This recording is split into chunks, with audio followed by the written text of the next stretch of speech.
Hi, I'm John Street, Turfgrass Extension Specialist for Ohio State University. And today we're going to talk a little bit about drought. We are experiencing an extreme drought in central Ohio and most of the Midwest and probably other parts of the country at this time of the year. The temperatures have been soaring into the 90s today in Columbus, Ohio. It's predicted to be around 100 perhaps.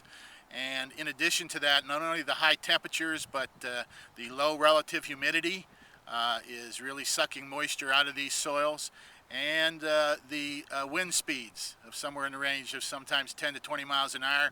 Light winds also help to increase the ET rate.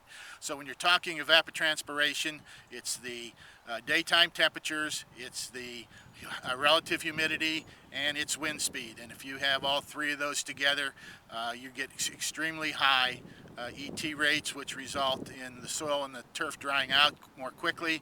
And then without rain, which we're not having much rain this year, and we're not predicted to have much rain in the next week to 10 days, we're into a severe drought now of about 4 to 5 weeks already. So with that in mind then, on fields for drought maintenance, one of our keys, of course, is to try to do anything that we can do maintenance-wise to minimize stress on the grass at this time of the year. One of those would be trying not to mow unless we absolutely have to.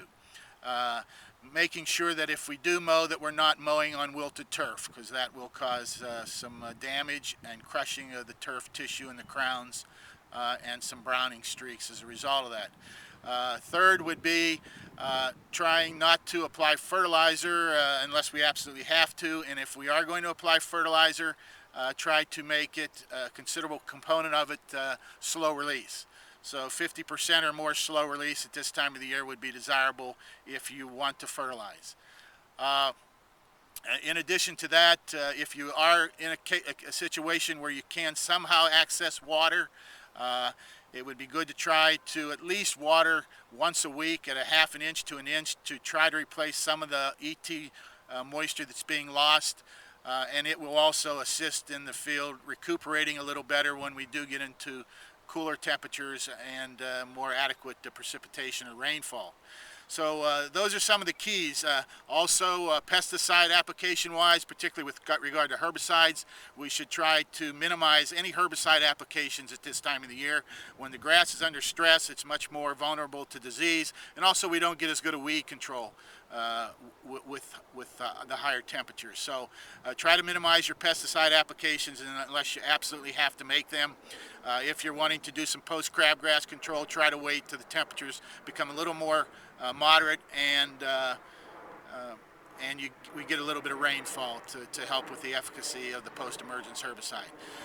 Another factor that you want to keep an eye on is billbug and chinch bug, and Dr. Shetler is going to talk to you in a minute about looking for those two problems and how to differentiate between those and drought. So with that, I hope we get through this. Use common sense, and as I said, try to minimize the amount of stress through maintenance practices. Anything that you can do to assist in minimizing stress would be a big plus at this time of the year. So good luck, and we'll be talking to you soon. Thank you.